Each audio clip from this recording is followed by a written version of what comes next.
回老家，要想有所发展，那也得靠您，对吧？那当然。但是爸，您都快60岁了，也快退休了，您在县里工作了大半辈子，有拥护您的，那肯定也有跟您意见相左，或者在暗中嫉妒您的人。那等您不干了，他们会不会把报复的矛头指向全全？如果全全处理不好的话，那会不会给您带来祸害？我早就跟全全说过，我们俩靠自己的本事在京北打天下。哪怕他一辈子只是个科员，提不上科长，我也不会嫌弃他的。只要他不抛弃我，我就会一直跟着他。他实在是没有必要回老家，回到您的身边，靠您的提携和保护过日子。其实我也想到了这一点，当初才答应全全留在京北。今天我想说的就这些，我对你们也放心了。秋华，全全能娶了你，是他的福分，也是我们全家的福分。您快别这么说。那我就随便在楼底下买了点儿，肯定不是家里做的好事啊，您将就吧。这个最好了。自从身材有些发福，我就开始控制啊，再也不吃垃圾食品，一切从简。你们知道吗？我现在啊，下班就回家，一碗粥，一口小菜儿，哎，咽下肚去啊，甭提多舒坦了。哎，这全全啊，哎，今天就咱们3个人，这点的有点多啊，浪费。行，爸，我下次注意。你看咱爸，自我控制力就是强。爸，咱明天见啊！我跟他秘书约的明天，他秘书说他开会时间不一定几点钟结束，让我们早点去等着。去哪儿啊？你还不知道呢。爸之前一个同事调到京北来了，现在啊人都是副厅级干部，是吧？爸说明天跟人见一面。有事儿？也没什么事儿，带我认识一下。爸，您是为了全全的事儿去找人家？啊，我也不在京北，带他认识一下领导也没什么不好。您提他。咱在京北没关系没背景的，而且爸正好来开会，我就顺便提了一嘴，多认识点人，路走得快一些呗，是吧，爸？咱也别太强求，反正。爸，尽管那个人过去是您同事，但此一时彼一时，人家现在都是副厅了，说不定人家就怕这种老同事、老关系找过来，做一些为难的事情呢。再说了，就算您去找他，人家就会帮忙吗？别说你们现在不是同事了，全全的事跟人家也没关系啊。那总不能因为打了个招呼就过来提拔他吧？我是这么理解的啊，我觉得多认识个人总比不认识强，你说呢？啊，这合适吗？你们既然决定留在京北了，我们能帮一把就帮一把，剩下的就看他的能力了。我肯定会好好努力的，爸。可怜天下父母心啊！一个快要退休的县委书记，大老远的跑到自己曾经同事的门口等着接见，你也多体谅一下他爸的苦心嘛。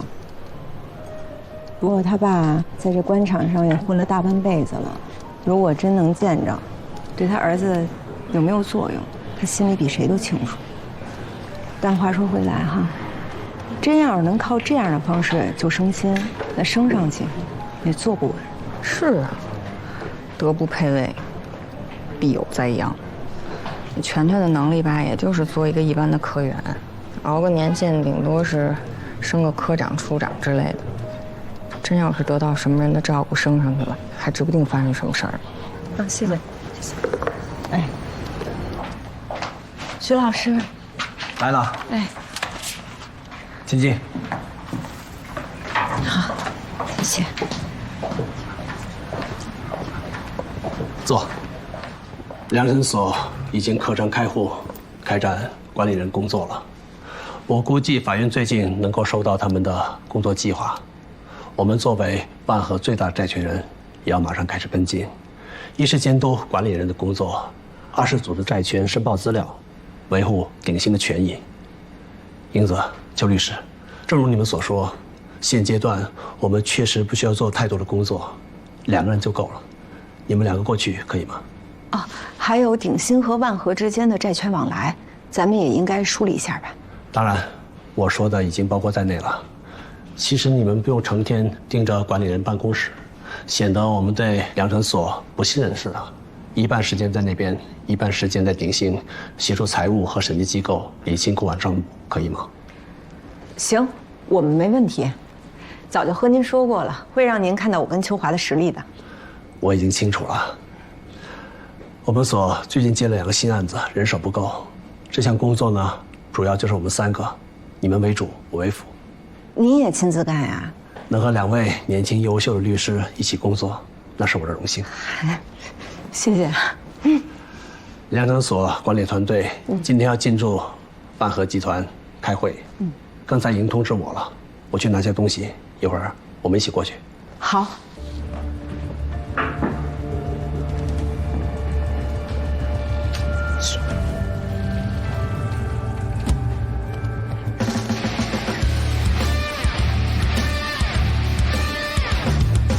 不好意思，来晚了。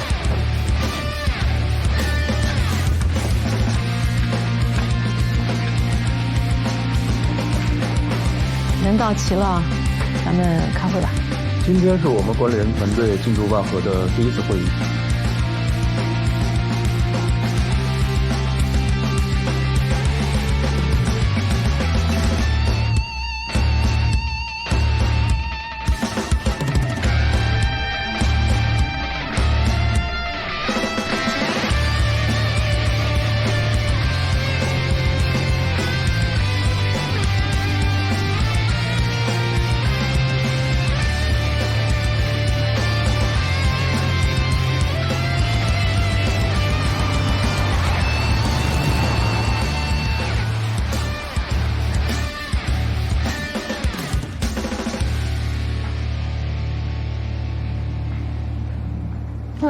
下班吧，8点啦。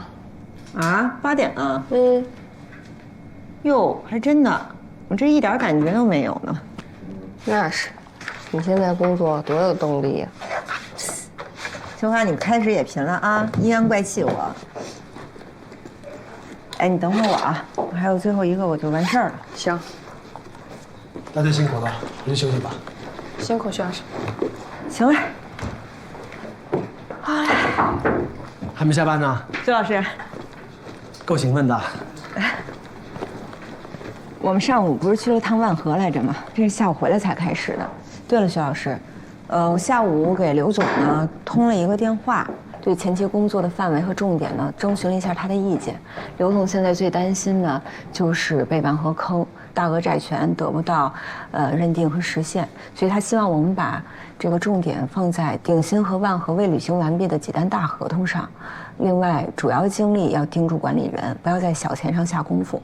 那我觉得，债权既然归拢统一申报，那每一笔都应该把证据给做扎实了。万一申报材料的时候出了小纰漏，被别人抓住了，咱们不但说不清楚，也不利于权利的实现。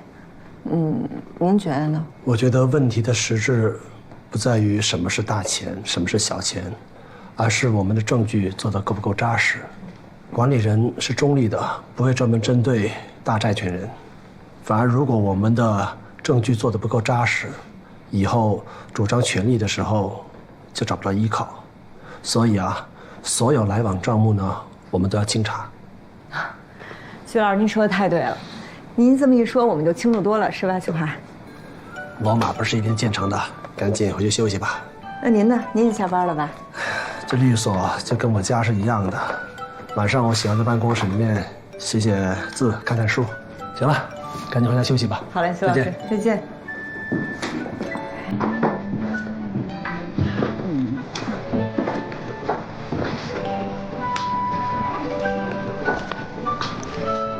走。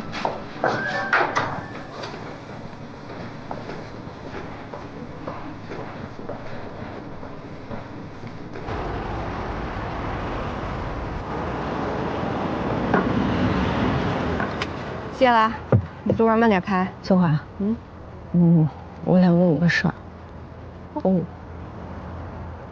你困吗？不困吗？怎么了？那你不困，咱们去喝几杯吧。哎，你看人家徐老师，人大晚上没事还给自己找点事儿干，看个书写个字的。咱俩大俗人，也给自己找点事儿干。走吧，喝一杯。我不去，你喝去吧。全军还跟家等着我。哟，这内涵我家里没人是吧？行，你走吧走吧，明儿见啊。路上慢点开。跟姐夫问好啊。哎，拜拜。唉，长夜漫漫呀，无心睡眠。唉，家里没人，就我一人走喽。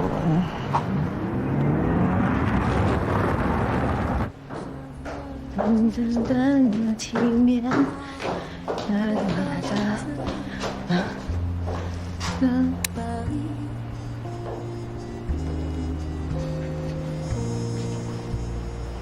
Quand je passe en Paris, plus rien ne me retient.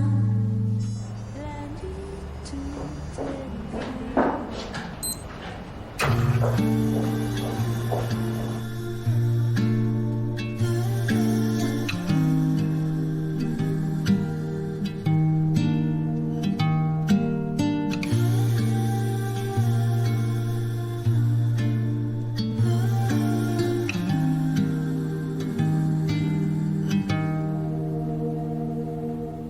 我随着风吹过的方向，追着阳光和土壤，自由生长。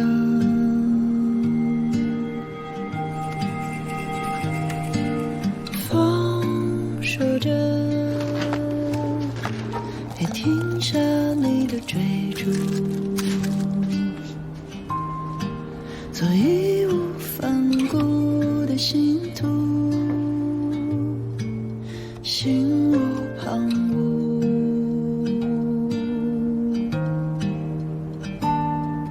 可总会有弯路，多一些脚步。怎么又回来了？哎，徐老师，回家也是闲着，就说回来再加会儿班啊。这么晚饿了吧？哎呦，谢谢您，徐老师。再救一下。哎，好嘞好嘞。哎呀，照顾好自己，别把身体累垮了。啊，我没事儿。那你吃。哎，好。哎，对了，徐老师，那个您吃辣酱吗？我平时特别爱吃辣酱，然后我爸从老家就给我寄家里面的辣酱，您要不要尝尝？好，那我也试试。哎，您尝尝。啊，我来帮您。对，我来。啊，辣吧？挺香的。那有什么不清楚的，随时找我，我就在楼上。也差不多了，我吃完这碗面再看一会儿，我就先回去了。好。哎。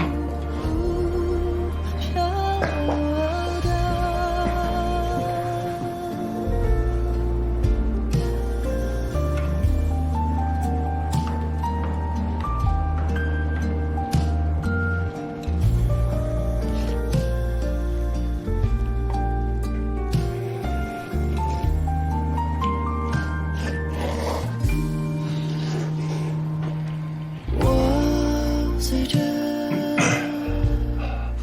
风吹过的方向，哎呦，哎呦，追着阳光和土壤，自由生长。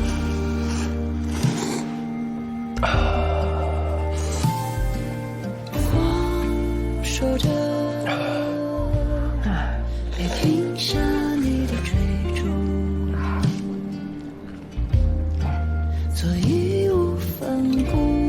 心途，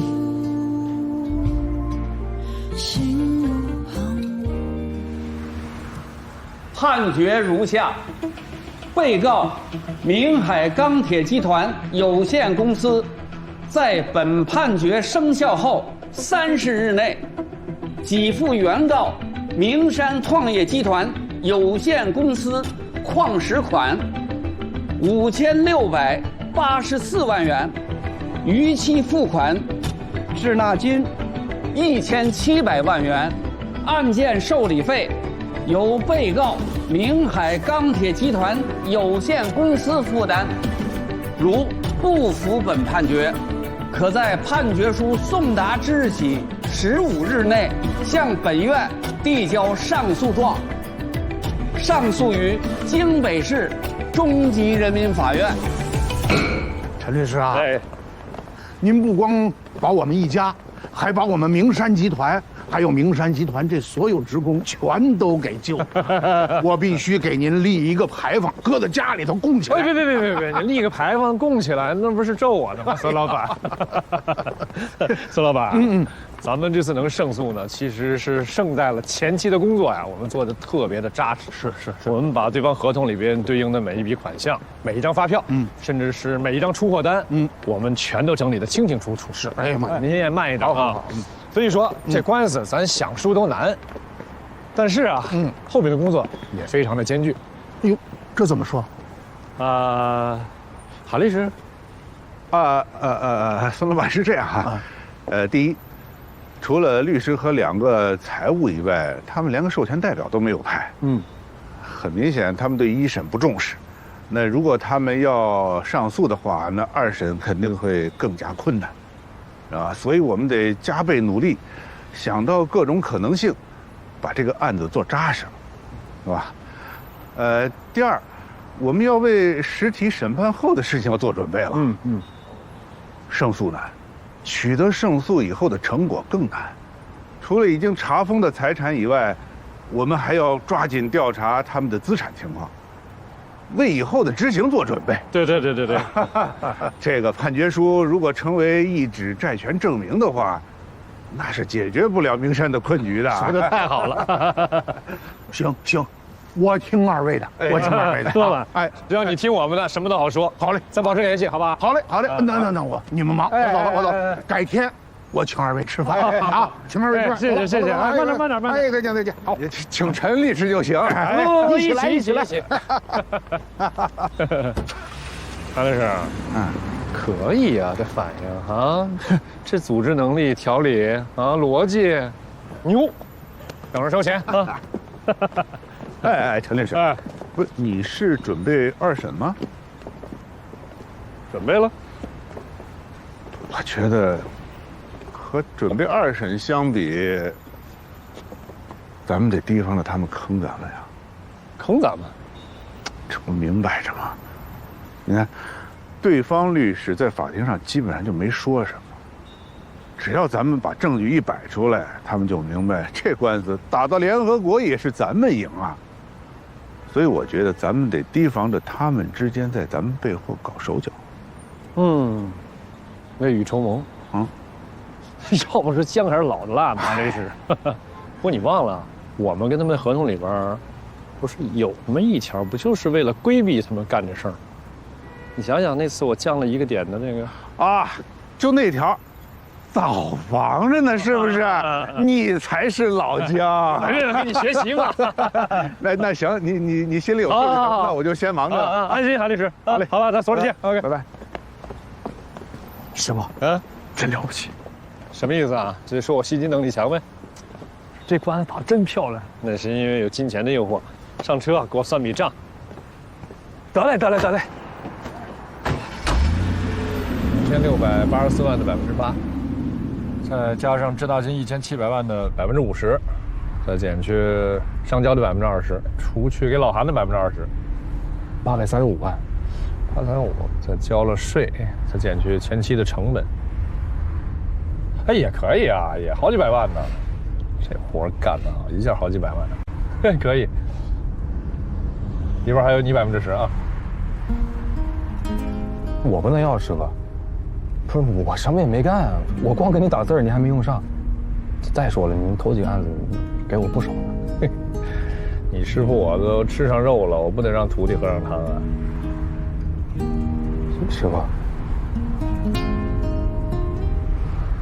其实自打我来良辰所以来，我知道大家都看不起我，总有我姑姑原因在里边。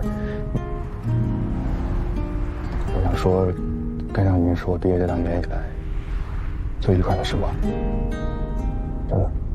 嗯，别这么深情看着我行吗？咱俩大老爷们儿，你这么深情，弄得我一身鸡皮疙瘩。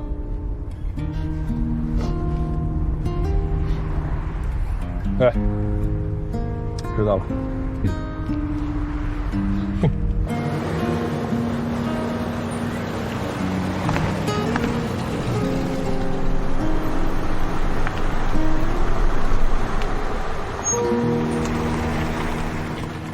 你先上去吧，我再出去的。行啊，你也找楼里睡去吧。要你管。富贵不还乡，犹如锦衣夜行，我正义。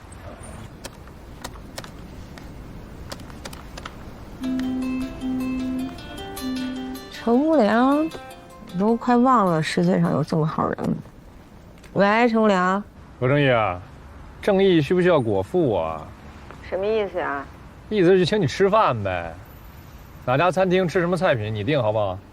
哟，这抢银行了啊？差不多吧，反正我一个案子呢赚了800多万呢啊，800多万。什么案子能挣800万呀？这是什么样的当事人？见面聊吧，你到底去不去啊？吃不吃啊？去呀，白吃为什么不吃？不吃白不吃。去吧。在哪儿吃什么啊？几点钟？我这儿正忙着呢，也不知道什么时候结束。这样吧，我快结束告诉你吧，你来卓越所来接我来。卓越所？哎，罗英子，你不至于吧？你真跑到那姓许的律所上班去了？不是陈硕，你至于吗？人家有名有姓的，你能不能放尊重点？我懒得提他，真是。吃什么？我定了啊，晚点见。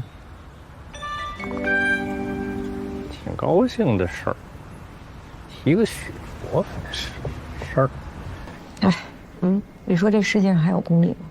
人家能挣大钱就没有公理啦。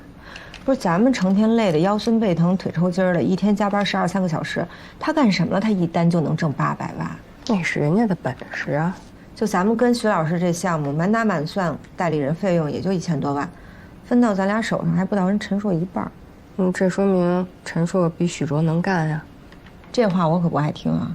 咱就先不说徐老师，就说咱俩吧，咱俩比陈硕差哪儿了？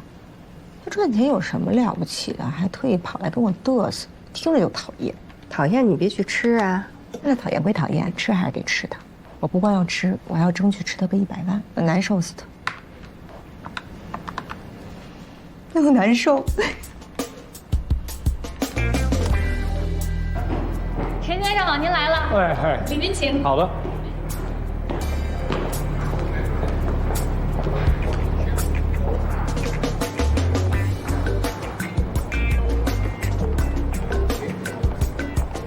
陈先生，您看，这个是我们景观最好的位置。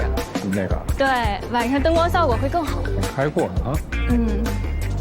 就它了。好 ，Alan， 把菜单给陈先生拿过来看一下。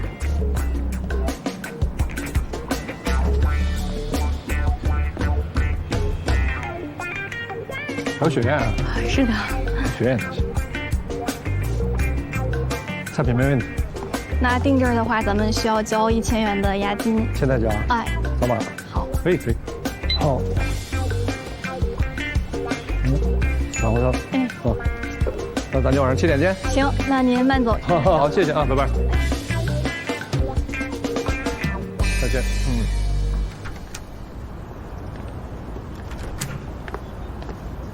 哟，陈律师。哎，邱律。在等罗英子啊。祝你好运。谢谢。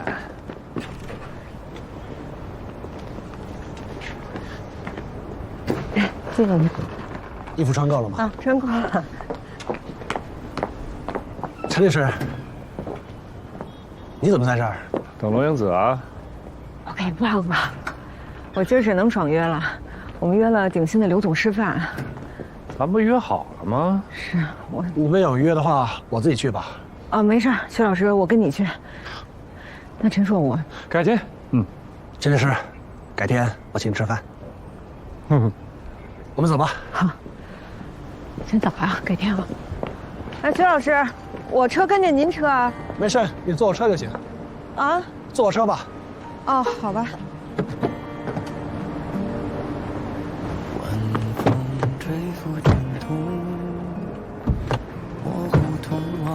陈律师，给你挪车不挡你路，谢谢啊。哎。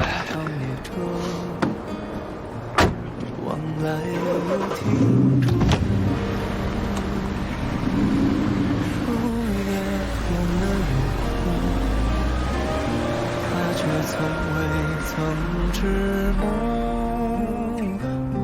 年轮的刻度，无声岁月的记录。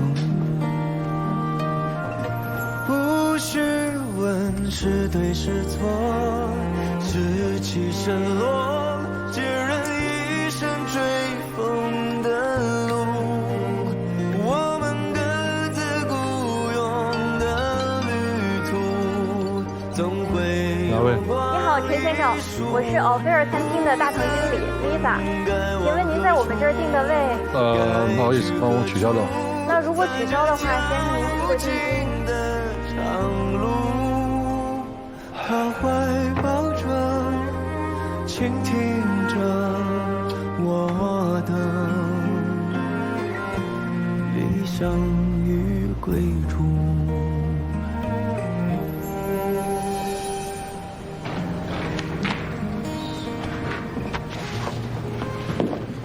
走，早师傅，怎么样？昨天？不怎么样。没追上，追上的话，你可不是这精神头。何以见得呀？哎，你赚点小钱，你都得嘚瑟。哦，你真是厉害啊！800多万，你说是小钱，那你是见过大钱的人。我不是那个意思，跟爱情比起来，可不就小钱吗？你别担心啊，早晚能追上罗律师。谨其言吧。当然了，罗律师要看不上您，那就是眼睛瞎了。我都怀疑他眼神不太好。哎呀，时间的问题，别泄气，是吧？你要有耐心。耐心啊，追这么久了。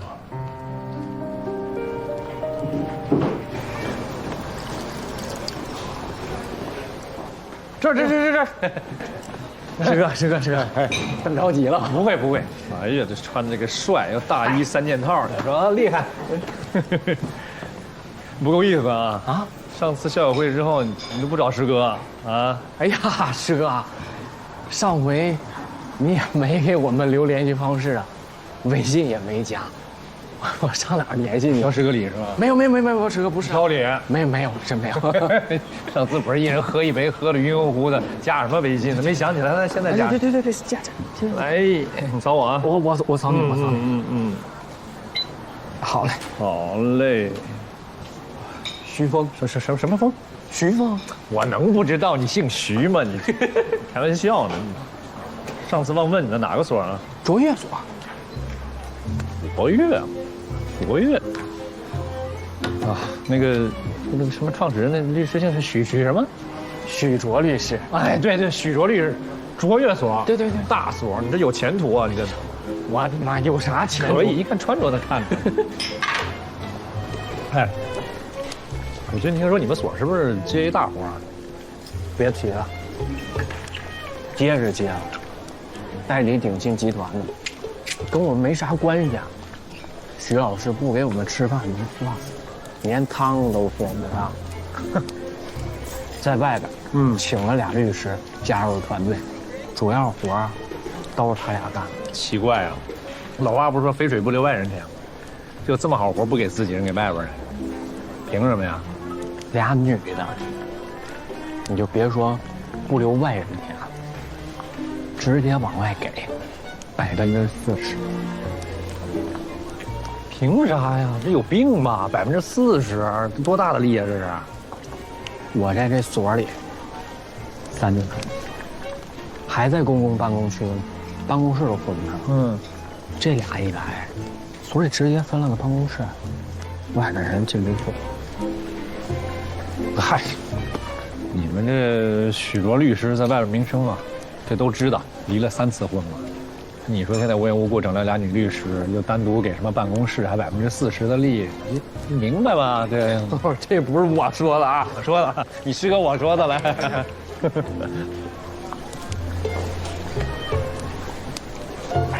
那个发票抬头开这就行了。哎，别，我来。干嘛？买完了，弟弟。嗨，你说这扯不扯？当师哥请你吃个饭，有什么好客气的呀？哎，这肚子出来了，多大岁数啊？刚。啊，我这个叫加班肥。这徐老师干活太苦了，成天加班。加班也不成，这没事得动动啊。哎，我最近就迷恋射箭，很帅，改天一起呗。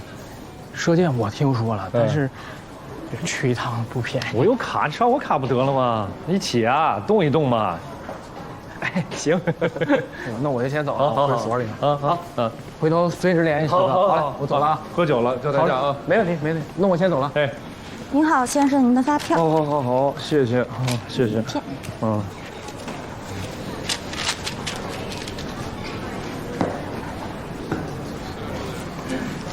40%，还给单独办公室。哎呀，这主离了3次婚，不太好弄啊。费老师啊，出来陪我一下呗。咖啡厅见。哎，以后大了点儿啊，别请姑娘老去高档餐厅的，老拿咖啡打发我。别打了个脸，这笑模样。我陈若怎么就变成这德行？从小到大，我除了自恋，我恋过谁呀？再说了，跟我以前交往的女生相比，对吧？这罗英子她算什么呀？是啊，我那些姑娘，多年轻，多漂亮啊！没错呀，那你干嘛这德行啊？不知道，反正这滋味说不上来。啥滋味？这儿，这块空落落的。这儿空落落的，你就拿这边把它补上呗。哎呀，行了，哥，别拿我开玩笑了，行不行？那我怎么说呀？现在罗英子整天跟这姓许的一起上下班啊，你看你自己喜欢的姑娘，整天跟这么一主在一起，你心里舒服吗？哎呀，我心里边不能舒服呀。哎，你说，现在也怪了啊，这好白菜怎么都让猪给拱了？嫌你是律师啊，会用词啊，描述的准确呗。我说它是白菜，我没说它是猪啊。哎，你说我为他做了这么多，罗英子怎么就看不到？他就意识不到我的存在吗？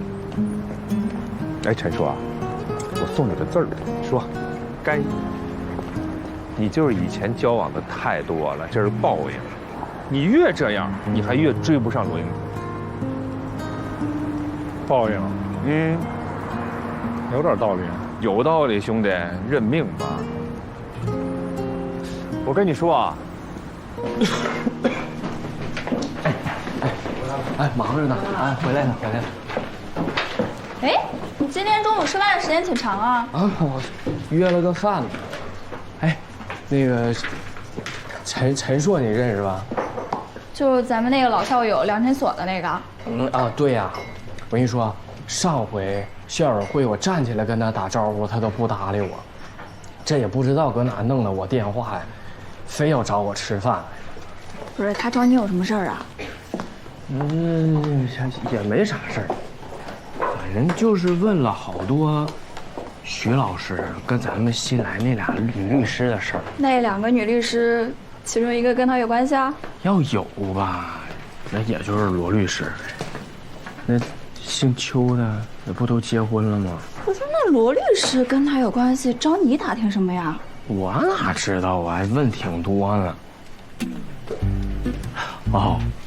我知道了，这一顿饭啊，从头到尾的，就是打听这个徐老师跟这俩女律师的事儿。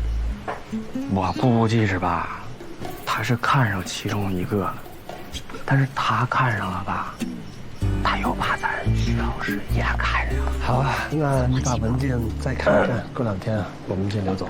好，徐老师，那我先去做。哎，徐老师吃饭去了。哎，徐老师。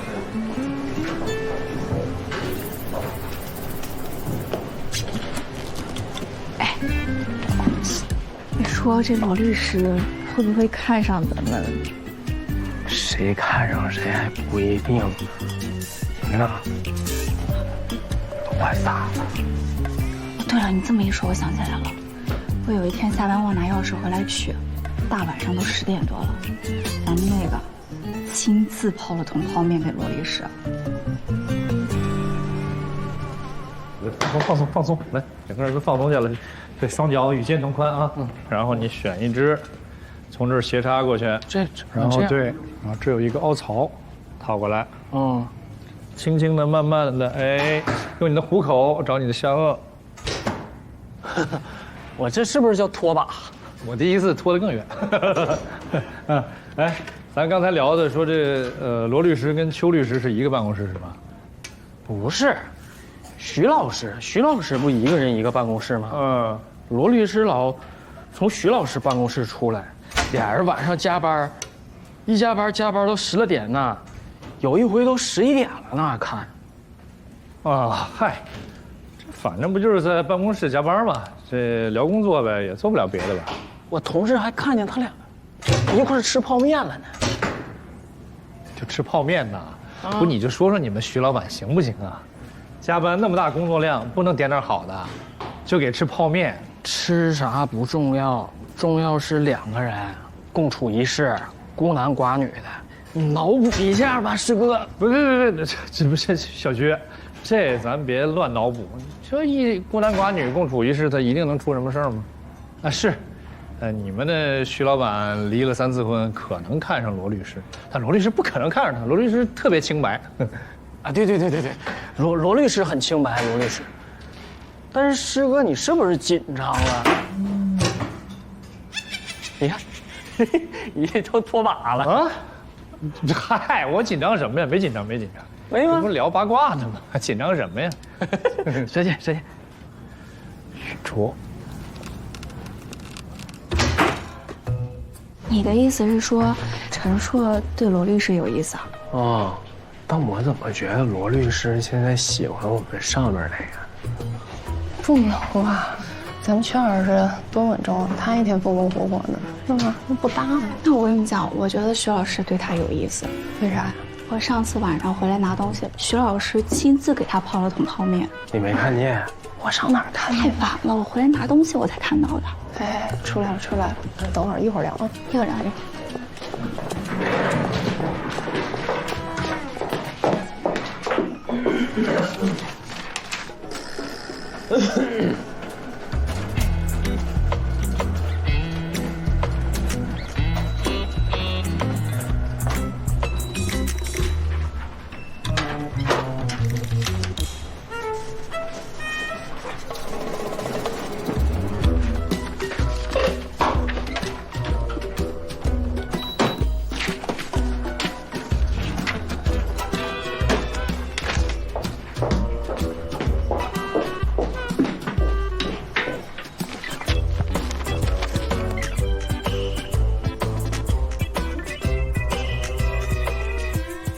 没化妆啊？看什么看？莫名其妙的。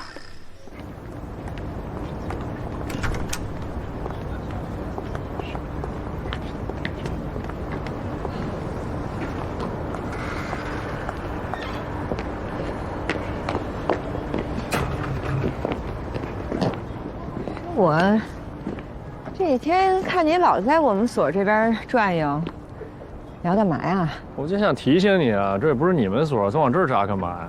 我在这儿工作拿工资的，这不就是我们所吗？问你呢，你老在这儿瞎转悠干嘛呀？等我师弟呢，约在晚上饭跟他。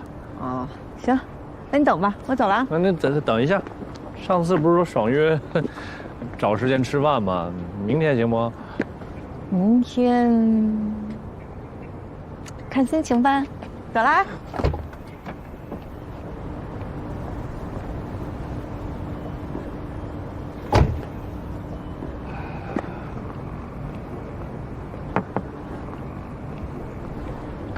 怎么了？我那个师弟说最近这所里边有点风言风语的。我也说，什么风言风语啊？关于你的。嗯。说你跟这个许卓俩人关系不太正常。什么玩意儿？什么意思啊？我就听说而已，我好意提醒你啊。你这叫好意提醒啊？我看你这是一天不给我添堵，你心里难受是吧？别人说什么风言风语，跟我有什么关系啊？跟你有关系吗？一天天的在这瞎转悠、瞎打听的，没一点正经事儿啊！我告诉你啊，你不许再胡乱说，你要再说我，哼！传的就是你俩，你说跟你有没有关系？还说。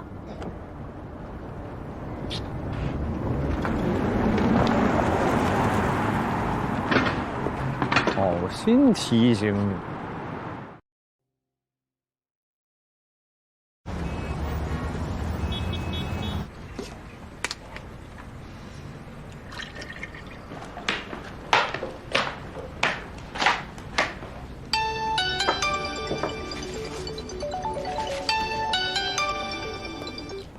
喂，陶律师，陈叔，几点了？干什么呢？怎么还不来啊？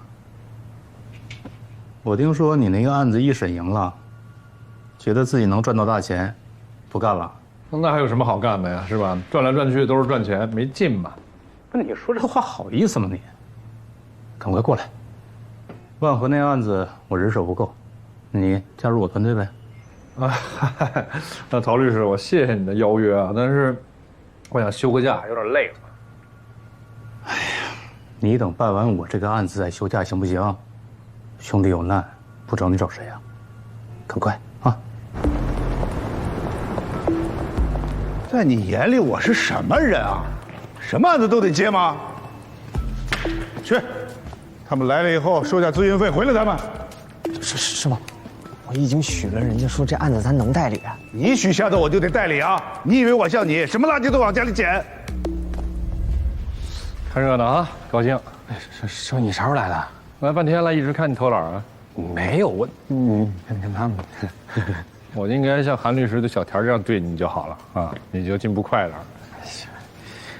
点。陶律师找我上去一趟啊，嘴上奶擦干净了，进去干活去。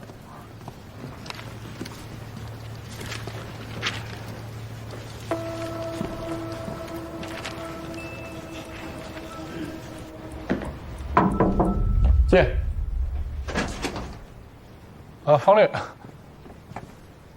聊事儿呢吧？聊完了。哦，你们聊。哎，进来坐，没打扰你们吧？没有，我们正聊一些所里管理上的事儿。啊，喝茶？不用，别忙，别忙。祝贺啊！祝贺什么？我们忙了半辈子，不如你出手一次挣得多呀。哎呀，谁一辈子还不踩个狗屎？我踩狗屎上了。啊，对，那个早上给我电话，你说你这有案子需要我呀？你说你手下良将如云的，个顶个厉害，用上我。你最近忙什么呢？没忙什么，不是说想休个假吗？脸，转过去。确实气色不大好。虽然我那个案子人手紧，不过我也可以找别人。这样，你呀，好好休息休息，养养身体，啊。谢谢李姐。走了，不打扰你了啊，拜拜，注意身体啊。好的。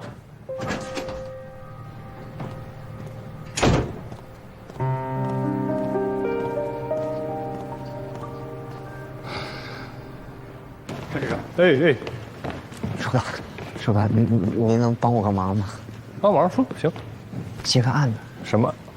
接案子怎么能算是帮忙呢？那是你让我发财，我得谢谢你。是什么这？哦，老韩不接那活是吧？烂摊子你给我了，被我说中了吧？别，先进。看我就说你有好事肯定不会想起我来。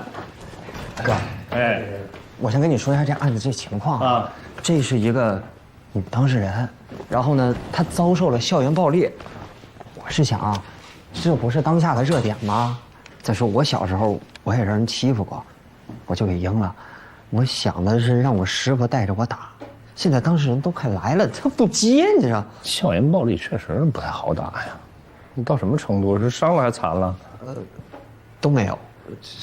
这是个10年前的案子，主要是语言暴力。10年前的案子还是个语言暴力，不是？你让谁都不太好接啊！你不行，你跟人解释一下，回了得了。哥，我跟人家当事人话说挺大的。再说我师傅让我管人家要2000块钱咨询费啊！等会儿，就是你师傅不出面，让你去见当事人，再跟人要2000块钱咨询费啊！你师傅真行，太狠了。行吧，一会儿我过去看一眼吧啊！我可以很努力的去解释这事儿啊，但我告诉你，2000块钱我不保证给你要回来啊！哥，别，你怎么还跪呢？不是，哥。您看，我以前我也帮过您的份上，你道德绑架我呀？你帮过我啊？你就让我把这钱给垫了，是不是？您要是非要垫的话，也不是不行。你是小田儿你。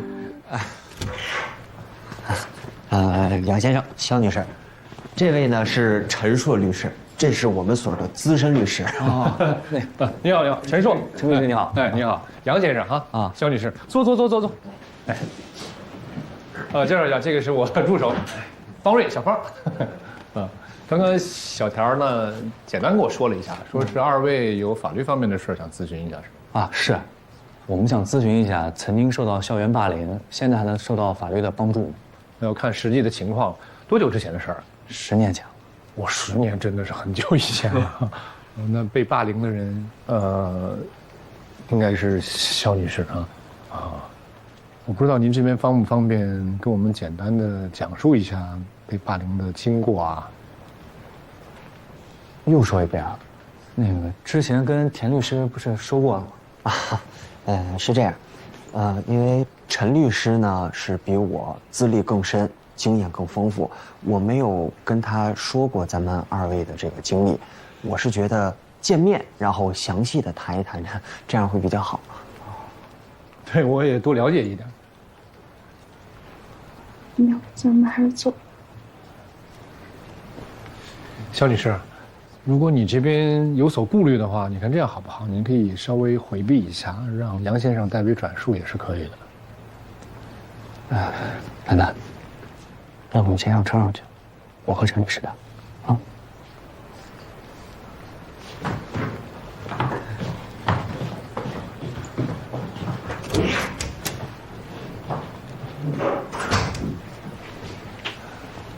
陈律师啊，我们也知道，10年前的事情，当时也没造成什么生理伤害，可能很难办，但不办不行了。为什么不办不行？我和他已经恋爱5年了，可总也结不了婚。楠楠她怕人，她甚至都不敢到人多的地方去。刚你也看见她了，看上去挺好的，可是她特别自卑，她都不敢在人前抬头啊。而且她经常会产生幻听、幻觉。我跟她一提到结婚这事儿，她这症状就变得更严重。我们也去做过心理咨询了，心理医生觉得她那个根源就在她当年受到校园暴力留下的阴影。如果要解决现在的心理问题，首先应该解决当年的问题，所以我们才来。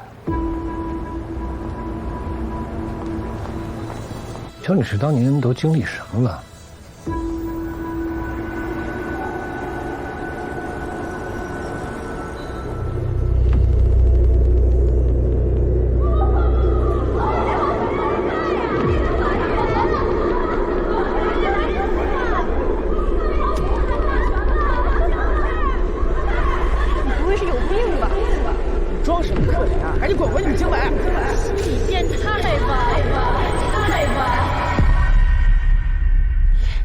是这样啊，校园霸凌呢确实是非常恶劣的行为。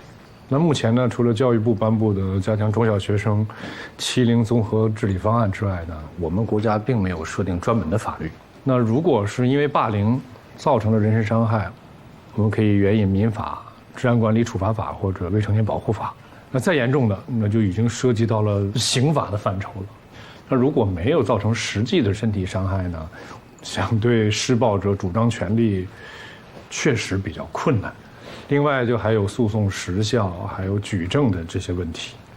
回到你女朋友这个案子呢，如果当年遭受到霸凌的这种情况，她可以及时的举报、报案或者是起诉的话，情况可能会好一些。但是你说到现在了，过了10年，这么久了，你让我们去搜集一些她当年被霸凌的证据，能不能搜集到是一个问题。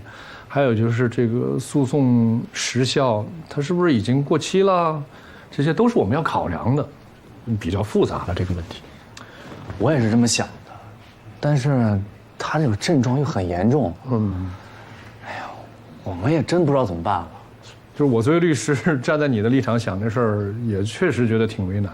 但我刚才也说到了，就是作为律师，我们需要考量的东西也挺多，的确为难。杨先生，要不你看这样好不好啊？您跟肖女士先回去，也等一下我们的消息。我这边呢，仔细帮您想一想，看看有没有法律救济的途径能帮你们解决到这个问题。那有任何进展的话，我会告知你，好不好？好。小条，你这边还有什么需要交代的？啊，那个陈律师，这咨询费免费咨询。因为您特别信任我们，把你们比较隐私的这个事情跟我们也分享了，我感谢你们的信任。那谢谢您。哎呦，不客气，耽误您时间了。不会，我们下次见，好不好？好啊，这我送一下。好，杨先生，对不起，谢谢啊。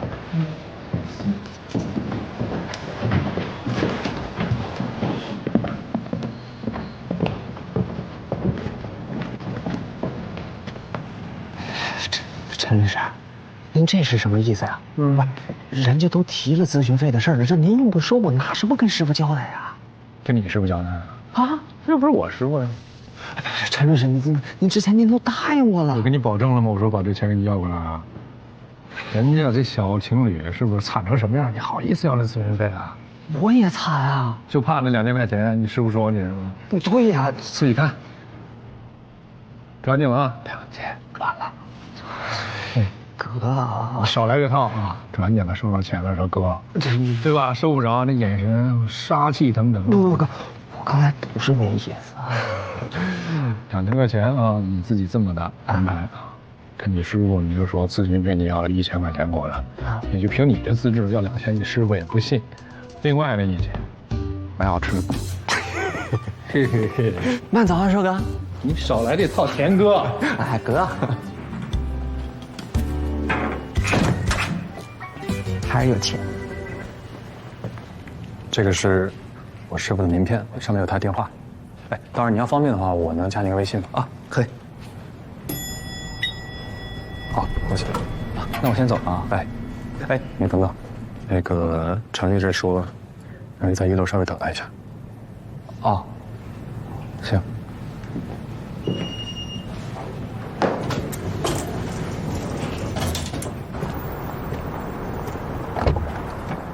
陈律师，哎，杨先生，抱歉啊，让你们等了，不好意思。有些话呢，在上面不太方便说，咱就下边聊，好吧？哎，好。实话实说啊，你们这个案子呢，我不太方便接，因为刚刚在上面咱们交谈的时候，我发现你女朋友特别敏感的一人吧？是，刚才崩溃了。所以啊。那你说她是女生，之前还受过那么多的伤害，你让她跟我一个男士在这讲这些过往的经历呢，我怕她有心理障碍。那我这边有一个建议啊，我有一个好朋友，女律师，能力非常的强，我想把你们这个情况呢，简单的介绍给她，我看她有没有意愿代理你们。当然了，这个是双向选择，也看你们的意愿怎么样。因为我刚和楠楠聊过，楠楠说，要不算了，多少年的事儿了。他怕翻出来惹麻烦，也觉得再找那些人好像挺理亏似的。你们还觉得理亏？你干嘛这么想问题呢？那些人欺负他在先，伤害他在先，找他们评理不是应该的吗？是不是？是。而且我记得你说你们找过心理医生是吧？啊，那心理医生说的是没错的呀。其实，在寻求法律帮助的过程，那就是帮他治愈的过程。你肯定想着快点好啊。当然想了，但那还纠结什么呀？我就给你做主了，你就等我电话。我跟这边有任何进展的话，我第一时间通知你，行不行？好，那太麻烦你了。还客气了，客气了啊。还有一件事我得嘱咐你，就是今天你们是来我们所里边找我，但是呢，因为一些情况，我把这个案子转给你。哦，千万不能让，懂吧？明白明白。行，那就谢谢啊。哎，好嘞好嘞，谢谢陈律师。没事没事没事。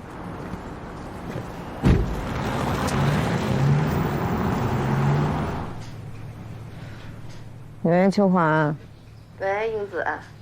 哎，我今儿没去，徐老师也没说什么吧？没说什么呀？哦，好。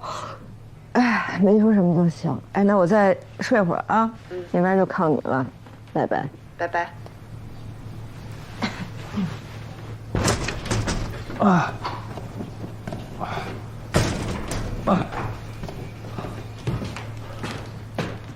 陆英子。谁啊？谁？陈硕。不是你怎么来了？你抱着一堆什么玩意儿你？送温暖来了。送温暖。告诉你啊，别以为拿这点东西就能抚平我内心的伤痛，我生气着呢。哼。昨天不就提醒2句吗？知不知呀？太好了，你这屋，你瞅瞅还哈气呢。今儿没去许哲那儿啊？谁还敢去啊？我这再去还不知道有多少版本的风言风语呢，不敢了，不敢了。没吃饭呢吗？没吃呢。给你煮个面啊。你又点我是吧？你是不是还想说徐老师给我煮个泡面啊？啊？跟你说我现在气儿还没消，你说话注意点啊。我想说的是，我这泡法他肯定不会。我用牛奶给你泡。我只泡过牛奶浴，没吃过牛奶泡面。行吧，你给我泡去吧。告诉你啊，不好吃我打死你。你就他吃完了，你爱死我。爱死谁？我抽死你！哎呀，就喜欢你这小劲儿，抽死我！哎，那电磁炉的电你省着点用啊，容易跳闸。知道了，还抠门啊！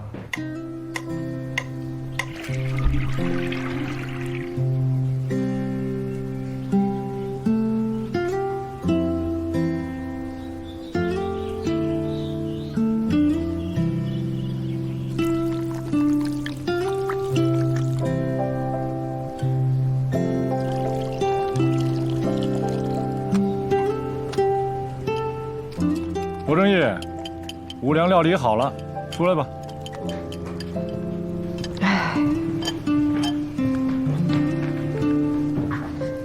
这面都给我煮了，就不知道给我送过去，还得让我跑过来，诚意不到位。哎，小硕子给您请安。行，那我就受累尝尝吧。哎，你这面里面除了牛奶，没给我下什么药吧？料都在，你自己看。我要吃出什么毛病来，我可就赖上你了啊！行，后半辈子我照顾你。告诉你，我还没吃呢，别恶心我。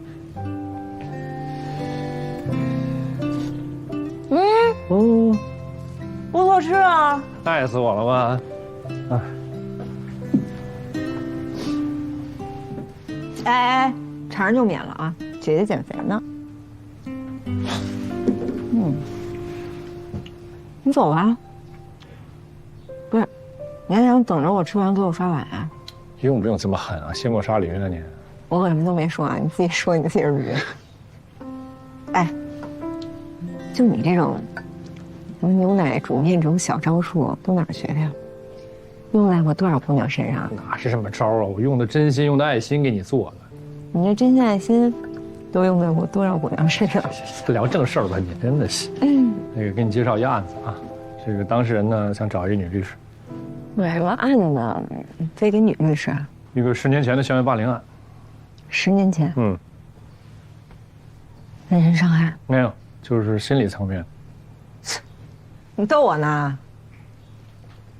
那谁小时候没被小混混欺负过呀？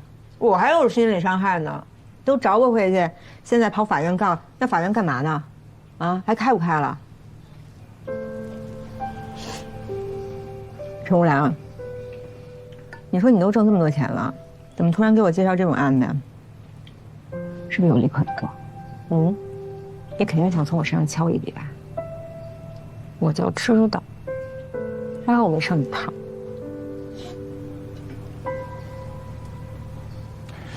你叫我陈无良，觉得我无良没问题。但是罗正义，我问你一点，你为什么觉得这10年前的校园霸凌案它就是正常的呢？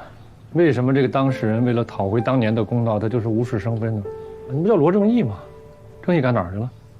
你知不知道这件事儿对这个当事人造成什么样的伤害？10年过去了，他还饱受折磨呢，他不敢结婚，不敢交新的朋友，这一切不可怕吗？你不想给他讨回公道啊？那你当什么罗正义啊？每次道理都在你这儿，正义都在你这儿。今天你跟我说这些话，对你挺失望的。当我没来吧，我也没说这些话，对不起，占用你时间了。哎，不是你倒喘气儿，你别跟我说这么玄乎啊！哎，陈无良，陈硕，陈硕，陈硕。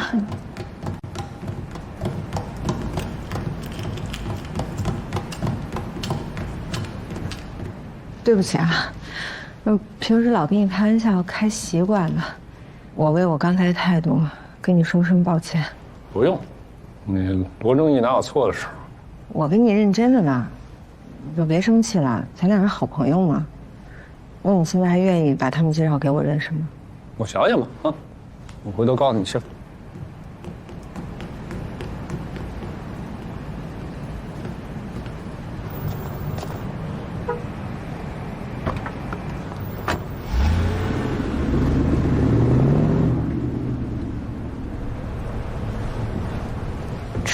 嘚瑟！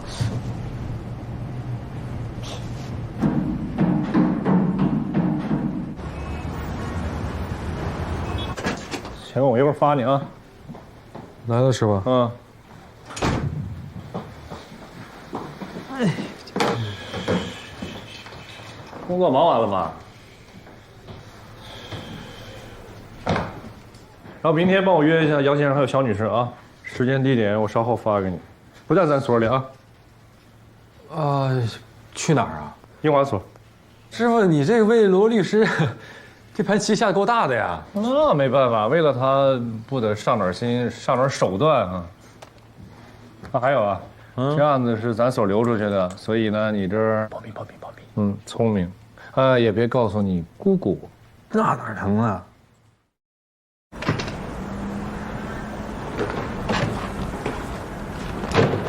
郝总，至于吗？特意来接我？你帮我要回来几百万，我肯定得给你接见风了。你到底有什么事儿啊？我还着急回所里呢。遇上点麻烦，找你谈一谈。行吧。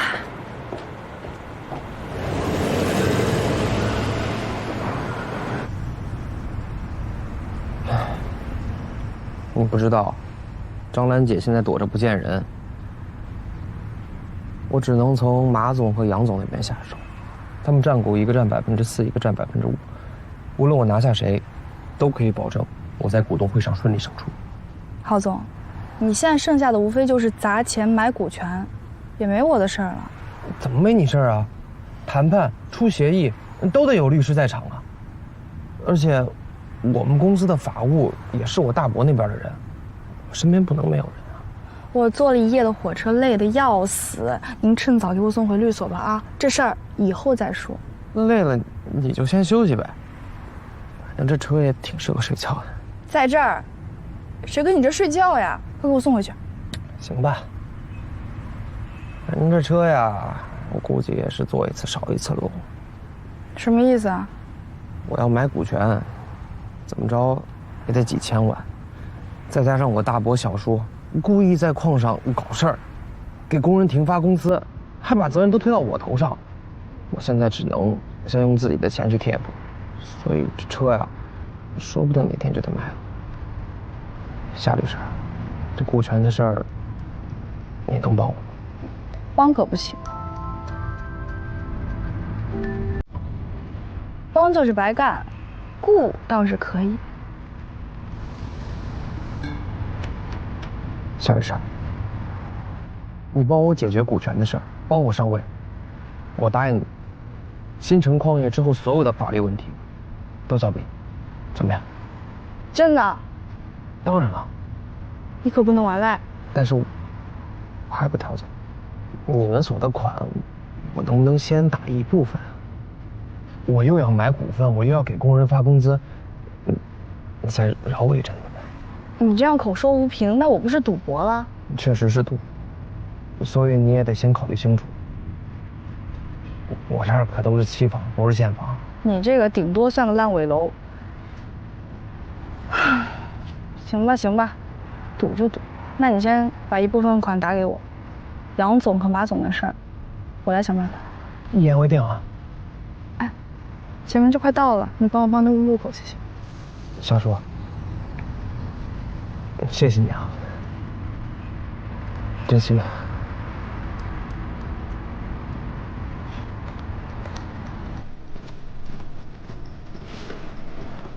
罗律师这律所怎么跟危楼似的？太简陋了，这。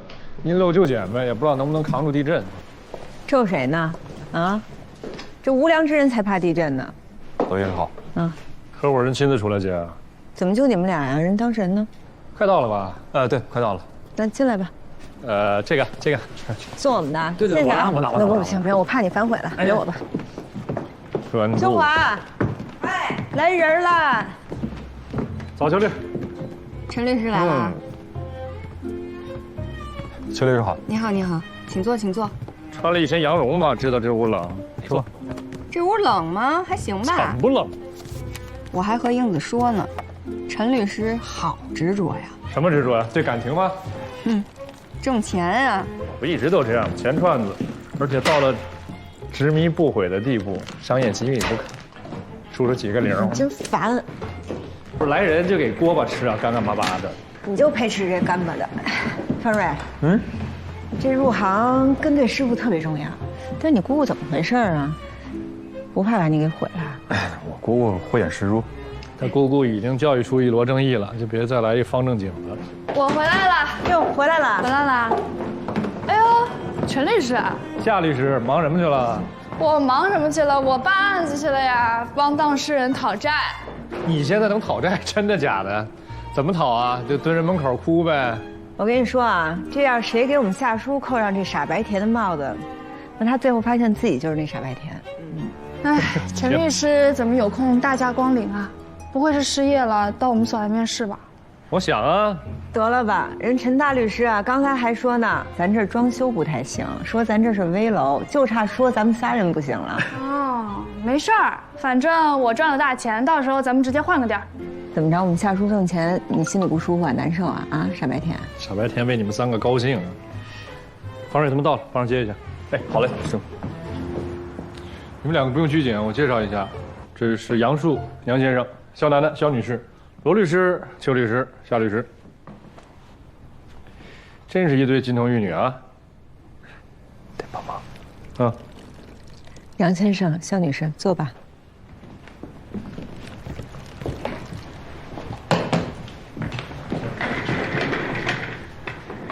陈硕律师也大概跟我们说了一下你们这个案子，但是我们呢，还是希望你们亲口再跟我们详细的描述一下。没问题。奶奶，要不你先上车上，等我一下。杨先生，我们还是希望肖楠楠女士亲口的去复述，毕竟别人的转述多少会有遗漏，而且可能会有渲染和发挥。她可能自己说不出来，就算是对我，也是这几年里断断续续告诉我，因为那些事对她来说还是太痛苦了。说出来其实也是对自己一个疏解和治愈的过程，有可能你说出来，你的痛苦就能减轻一些呢。你要不要试一下？要不试一下？不想说。说吧，你可以的。之前在心理医生那儿，你不是说过一次吗？说吧，有我在呢，啊。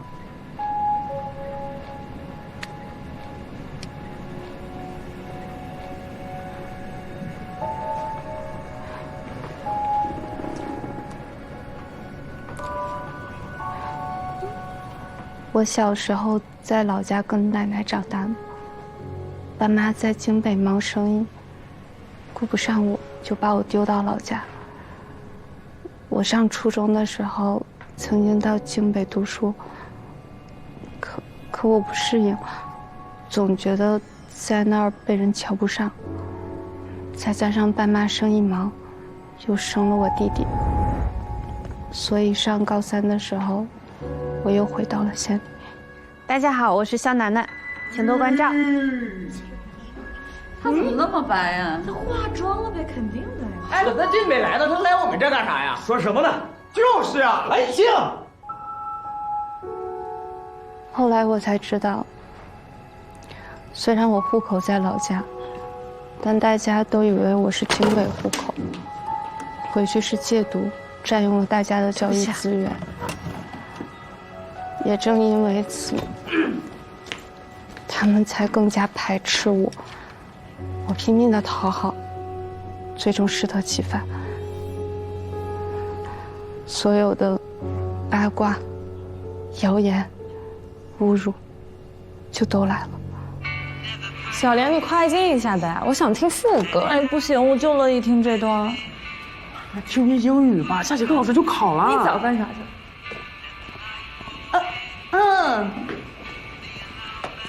那好像是他新买的 MP4，看看不就知道了。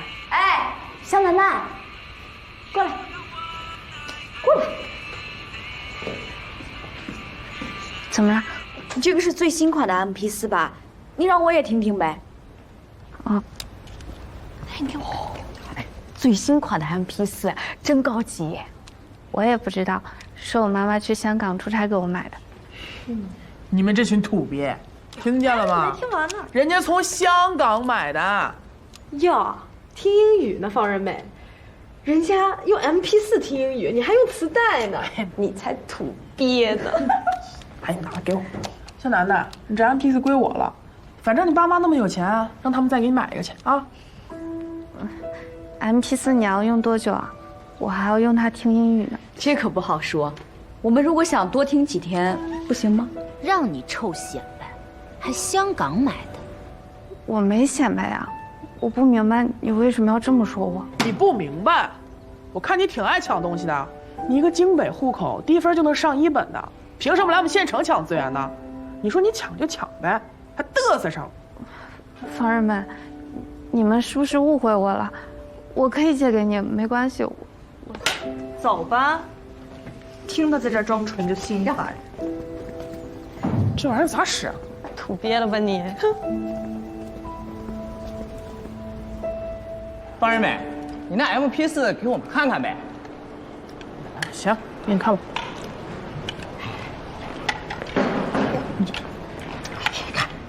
看肖楠楠这张，打几分？满分。是。尤其这张肖楠楠身材，这绝了！这比咱们班那几个柴火妞强多了。要我说啊，这 MP4我都不想还给他了。哎，那趁着没还回去，咱把它搞出来存档。哎，明哥，你说他 MP4 里那些照片露沟露腿的给谁看呢？那不就是给男生看的吗？这不都点评上了？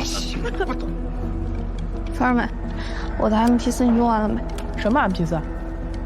你们见着了吗？没有啊。就你们传的那个呀。啊，你说里边都是你露胳膊露腿照片的那个？请你们还给我，快点还给人家。快给。啊。哎呀，不好意思啊，没拿住摔坏了。你家这么有钱，让你爸妈再给你买一个，应该问题不大吧？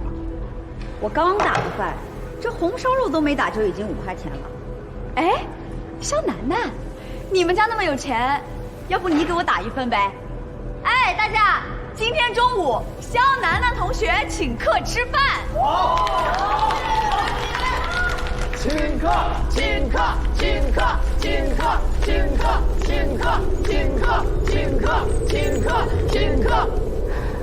我不想说。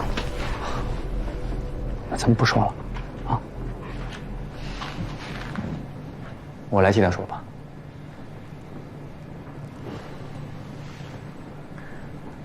那时候，他们班同学看不惯他是从大城市来的，就开始欺负他，刷他的饭卡，抢他的东西，开始给他起外号，什么好女、炫富狂之类的。班里就开始传各种谣言，说他家里有矿，山珍海味都吃腻了，甚至还有人说他的钱来路不正，无耻造黄谣。他们不光生活里说，还发到网上，就在他们学校的贴吧里，传到他们全校，甚至全镇的中学生都知道。楠楠不知道自己犯了什么错，于是他就拼命的解释，说的多，错的也多。那帮居心叵测的人找到他，听他解释，回去就传成各种各样的版本发到网上，结果居然传出什么，好女语录。在流传的过程中，这帮好女语录越传越多，最后达到1000多条。楠楠无论走到哪儿，他们都拿好女语录来讽刺、挖苦他。其实那里面没有一条是楠楠说过的话。这些人怎么这么坏啊？那小鲁师，你当时没有向自己的老师求救过吗？没有。为什么？因为那时候他已经习惯把一切都归罪于自己。他总觉得大家怎么可能都错嘛？如果大家不喜欢他，那一定是他的问题。所以他就拼命的讨好，却成了大家眼中的小丑。那个时候楠楠都睡不好觉，都达到抑郁的程度，甚至曾经自残过。那你们老师没发现吗？你们老师没有采取什么行动吗？老师说过，可他们本来就觉得老师偏向我。老师越说，他们越闹得欢。后来说的人多了，老师也不知道该管哪个，最后老师也装看不见。到后来，他们发现楠楠已经木然，暴力就升级了。他们无缘无故的打了我。他们不仅打了他，还把那段视频录了下来。他们贴吧的管理员剪辑了视频，然后加了解说，发到了网上，又引起了轩然大波。每天都有人在下面评论、辱骂、羞辱楠楠。更多的人开始挑衅楠楠。楠楠不止一次给他的同学扇嘴巴、吐唾沫，就你能想到最恶劣的事情，楠楠都经历过。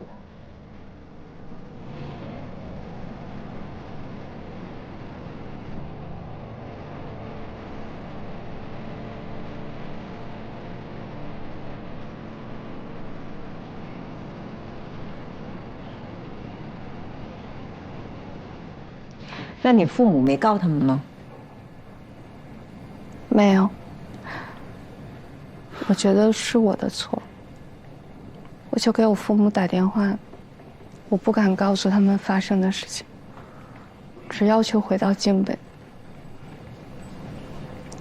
可是我父母那个时候正在闹离婚，顾不上我，再说还有我弟弟呢。那之后呢？我可能是抑郁了，睡不着觉，掉头发，然后不敢出门见人。我奶奶害怕了，就给我退了学，又回到这里。那你回来之后离开他们了，有没有觉得好一些？我在家休学了半年，又重新回到学校复读。第2年考上了大学。可不知道为什么，我考上大学这件事又再次激怒了他们，他们就是不放过我。那个刘建明，他把他整理的好女语录大全和那几段视频发到了我大学的网站上，我又在大学里出了名，那些语录四处流传，还有人用那些语录当面的侮辱我，然后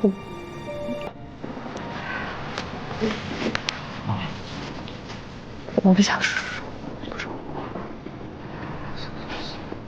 所以楠楠又崩溃了，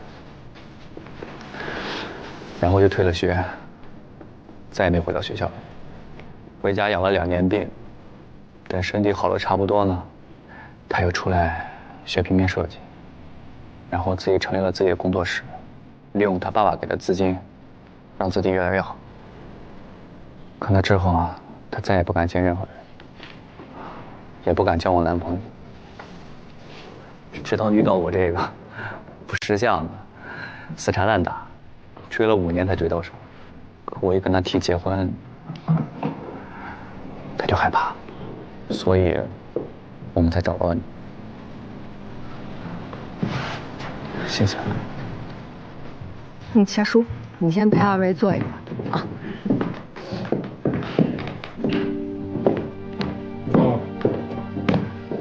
我先吃杯下啊。